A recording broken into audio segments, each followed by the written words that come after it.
What's good, Elevators? It's your boy Elevation here with another episode of the JBP Elevated, where we speak on the Joe Budden podcast and all of his co-hosts on and off the pod.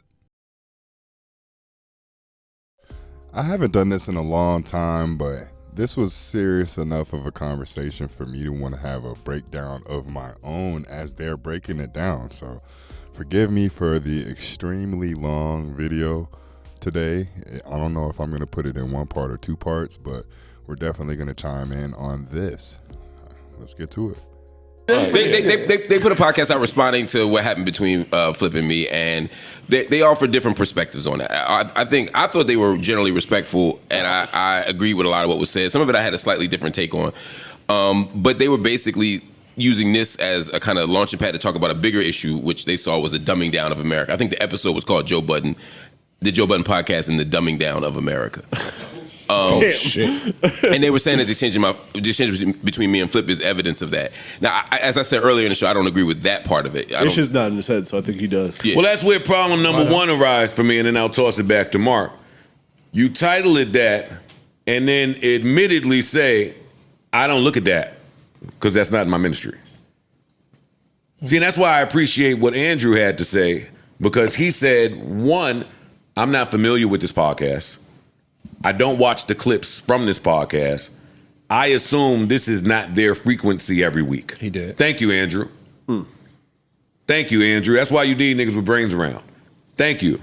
That indeed is not our frequency every week. He went on to say, I also trust Mark and his ability to gauge where he should and shouldn't be, who he should connect with and who he shouldn't, to kind of filter out where he's safe at. So I took offense to the sentiment. I took offense to a few sentiments, but one is that I don't love Mark down. I take offense to that. Not only does Joe Budden and everybody up there, quote unquote, love Mark down, but the community and the audience has accepted him with open arms. So much so that he won 6 Potter of the months in a row. We appreciate everything Mark brings to the table. We appreciate the intellect that he has brought to the pod. We appreciate the conversations that are broached now that Mark has shown his presence or given his presence to us. There are a lot of things and a lot of positive attributes that come with a Mark Lamont Hill, a Dr. Mark Lamont Hill. So we're very appreciative for who he is, what he brings to the table, and just everything that comes with that.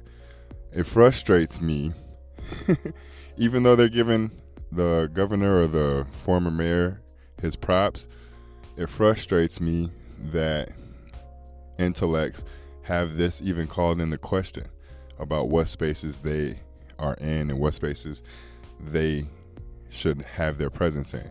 Because even if you are surrounded by quote-unquote degenerates, isn't it up to you as an intellect to lead them in the right direction, especially someone of a Mark Lamont Hill's caliber and everything that he does behind the scenes and in the limelight for not only the black community, but people who have less than. So let's continue. So a lot of times in these political spaces, a lot of times in the spaces that are quote unquote intellectual, we often look at demographics and we look and pick and choose when we want to play victim and we want to play aggressor. So when the rich white people are doing certain things to us, we cry wolf. I mean, we don't cry wolf, we cry foul. And then we'll take the same exact thing and now shun other people that are less than we are or that we deem less than we are.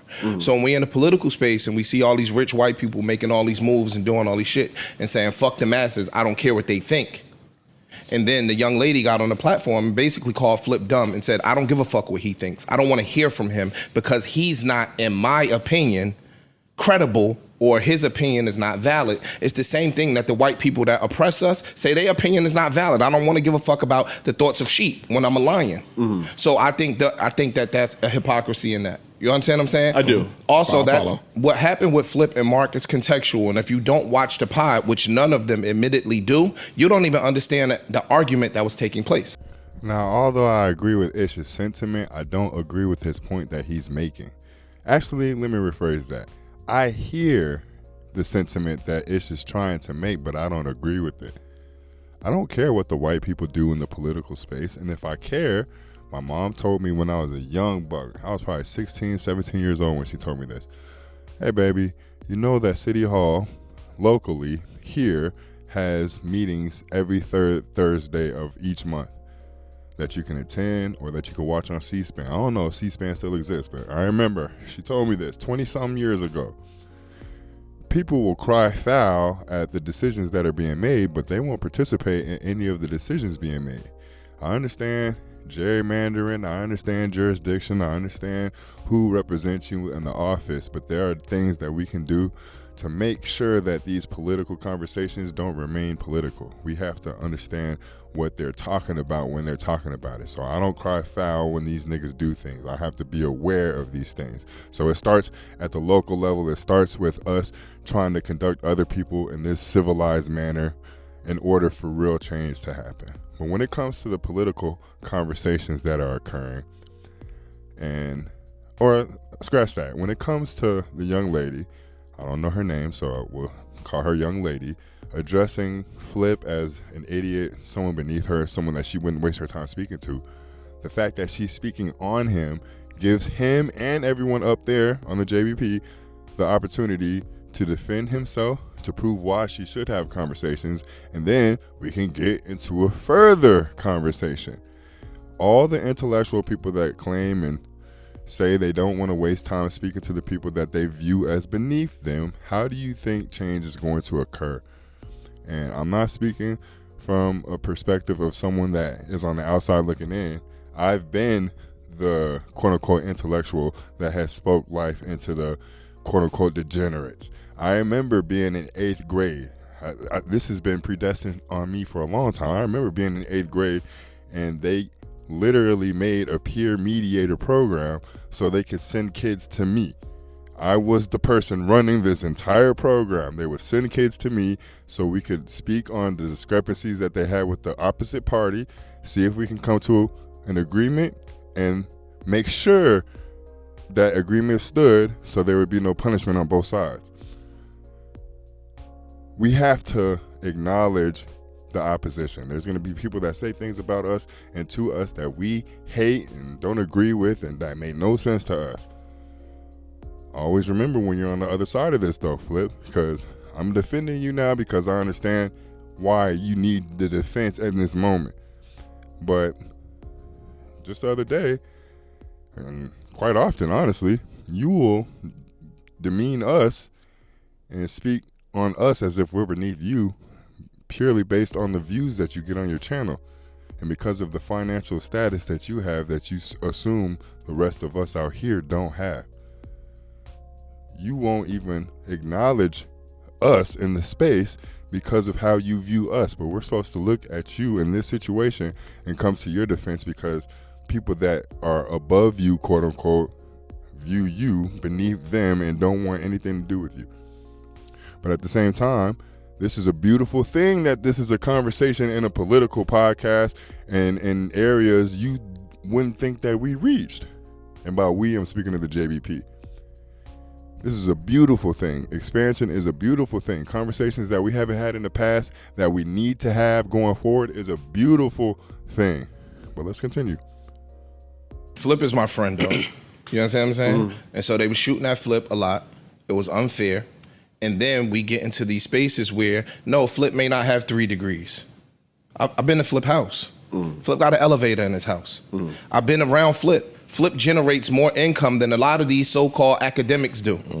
You understand what I'm saying? So when you go, kid is well spoken. So Flip's children are mannerly, they're polite as fuck, and they good kids that you would think grew up in fucking Livingston, New Jersey, somewhere, Short Hills. So I don't have time for y'all looking at I gotta chime in again because y'all keep equating financial to intelligence, and this is where we need to stop. Those two, although they should correlate, and a lot of times they do, they don't, because a lot of exceptions come into play. There's a lot of dumb people that are wealthy, extremely wealthy. You could look at some streamers, you could look at some people that create content and do dumb things on their content to make money and generate money and take care of families. There's people out there that think Jake Paul and Logan Paul are the worst people in the world. They're despicable. I'm not one of these people, but there are people out there that think that, and they are multi-millionaires 10 times over. Jake Paul has started his own lane in the boxing world to where everybody's fighting. This nigga's about to fight Gervonta Tank Davis. So we need to stop equating money to intelligence. Now, these are beautiful things that Ish is mentioning. This is a great thing that Flip is able to take care of his family. This is a great thing that Flip's kids are well-mannered and well-spoken. This is a great thing that Flip is the head of his household and can take care of everything. But we need to stop equating intelligence with success. What these people are saying is we don't even want to communicate with you because it's clear as day that we wouldn't be able to get inside your head. We wouldn't be able to have civil dialect. We wouldn't be able to have a conversation that leads us to anywhere. There's no solution. They're saying you are a waste of time. And if we keep having answers like this pertaining to money and how much we have and what we can do, they're never going to listen to us. Now, at the same time, I don't give a fuck if they listen to us or not. I appreciate the conversation. I appreciate where this is going to lead to in the future. Eventually, we're going to have to mend and rebuild the bridge, or we're just going to have to watch it burn from both sides. But this discourse needs to happen more often. And unfortunately, it's seen as black people shouldn't be saying things or critiquing black people. Yes, we should actually. We should. We should be the main people critiquing us. Therefore, when the white people and all the other ethnicities and races come up to us and speak about us, it doesn't mean anything because we have impenetrable shields. We have already built each other up. We tore each other down to build each other up. So therefore, nobody else can say any of these things towards us, whether it's race or intellect. This is a perfect thing to do. Stand up for your friend. Make sure you can defend your friends and those around you that you love at all times. But we have to be ready for the quote-unquote discourse that comes from this whenever we put this type of content out there. All of us say COE. And this is why I try to make the distinction between the person and the character. They saw characters, shit. In this particular instance, caricatures of you. We have to acknowledge that this is not who I am in real life, and we can have conversations in civil discourse around these clips that go viral, because this is a great and beautiful thing. Let's continue. And how about we encourage more conversations with each other just about how, and I'm not necessarily saying us and y'all, I'm just saying with each other about how we can be of assistance to each other. Why don't we not always try to drive a wedge in between some shit that already has enough wedges? Exactly. If you so fucking intellectual, one, how about understand context and nuance? You could have made that point again without saying this pod. Two, I never heard Mark say I'm a fucking super intellectual. I never heard him say that. I never heard Michael fucking Dyson. You know my man. Eric Dyson. Eric Dyson. Eric Dyson. Michael Eric Dyson. You know the fuck I'm talking about, the nigga. Yeah, you know the fuck I'm talking about. I never heard him say, I'm an intellectual. I never heard that. I never heard Neil deGrasse come say, I'm an intellectual. The intellectuals teach. They're not running around getting an erection or getting a wet clit from self-identifying. And there's a lot of that going on that I'm only seeing since Mark got here. You motherfuckers can go back to the griot.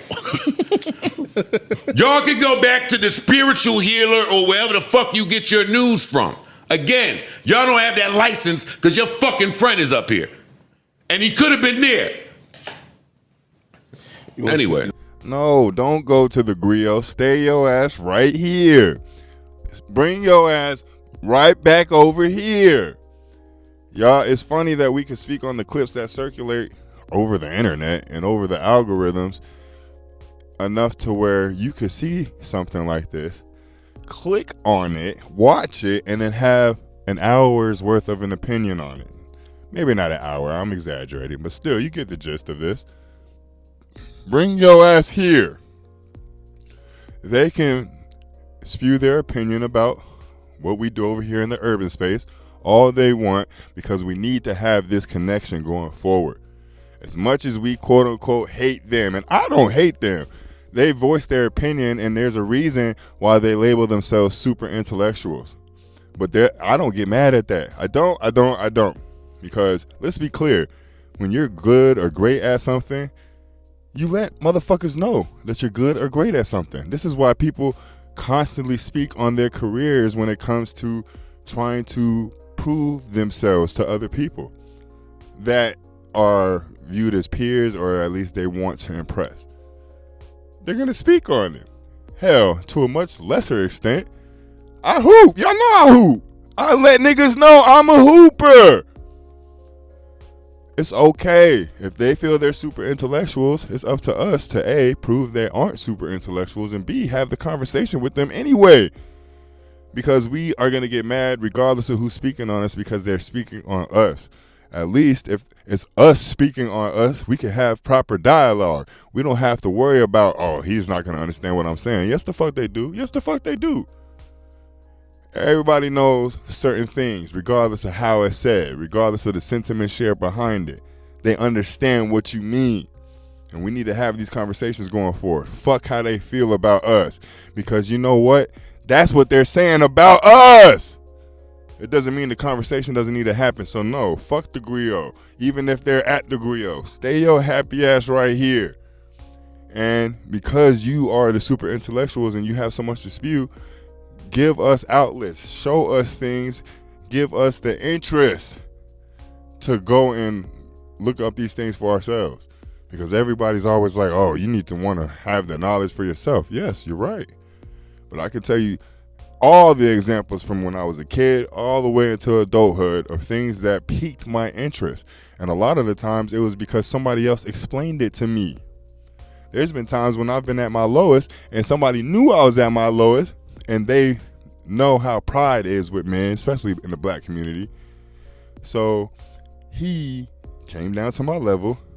She came down to my level, explained these things to me, and showed me how I could get myself out of the situation. They didn't shun me for being there. They came down to my level, acknowledged what was going on, got me out of it. But I got myself out of it, but I had enough pride tucked to the side to listen to what they were saying because they came to my level to speak to me. It's fine if this is how we have to interact initially. Now, if we can perfectly articulate our points, it doesn't matter what they think, and it doesn't matter what we think about them. Once the discourse occurs, then we can have something going on to the point of a solution, as opposed to us just running around in circles or remaining stagnant. I don't give a fuck how they feel about Flip, me, anybody else that speaks like this, anybody else that makes content that they deem beneath them. They got to connect to us. And once we realize that we're all playing characters, including them, because Joe said it best, I don't know what these niggas is doing outside of content. Once we realize we're all playing characters and we can have a conversation, even if it's behind the scenes, it'll make it easier to have a conversation in front of the cameras to where we're all connecting. Unison is the only thing that's going to get us forward. And I'm sorry to get this serious, but when it comes to shit like this, I don't look at these niggas as the opposition. I don't. I grew up around weird niggas my whole life. I grew up around intellectuals my whole life. And I've always tried to be a chameleon. I was intelligent. 6th grade, I had the highest GPA in the entire middle school. I graduated valedictorian. Although it was at an alternative route, not alternative school, just an alternative route. I was the smartest in my class, but I was also one of the best athletes in the school, in the state. So I was able to hang out with the jocks. And because I was an intellectual and because there's a cute goth girl, I was able to figure out how the goths move, and then I was able to mingle with the goth. It doesn't happen until you broach it. Prior to hanging out with the jocks and prior to hanging out with the intellectual niggas and prior to hanging out with the goth people and everybody of all the different subsects, I was curious or annoyed and aggravated But either way, I made the approach. And once I figured it out, it made it easier in life because you're always going to find someone of a different subset. It doesn't matter if you agree or not. Live your life how you live your fucking life. But if we're all supposed to be in accordance and move in unison, we can't do that if we don't even have a conversation. And you telling them to fuck themselves and we don't need to talk to you and vice versa is not going to get us anywhere. I appreciate you niggas watching the clips. I appreciate y'all helping the expansion of the Joe Budden podcast. And hopefully y'all have it in your hearts, and Joe and them as well, going forward, to not put Mark in this awkward situation of him having to pick and choose between friends. I'm me wherever the fuck I go. You heard it. You said it yourself. He's diverse. I can hang with the intellectual niggas. I can hang with the thug niggas. But hell, my family members are the thug niggas that I speak about all the time. And y'all know what I do for a profession. Why do I have to pick and choose? And then that's even a deeper topic when it comes to code switching. But I'm not going to do that. I'm not going to do that. I just wanted to give my opinion and my thoughts on the situation. Y'all let me know what y'all think in the comment section. Like the video if you like the video. Subscribe to the page if you have it. If you have, you already know how we rock it. We're going to come back right back because this is one of them episodes. We're going to be right back. So I'll see y'all a little later today. Peace.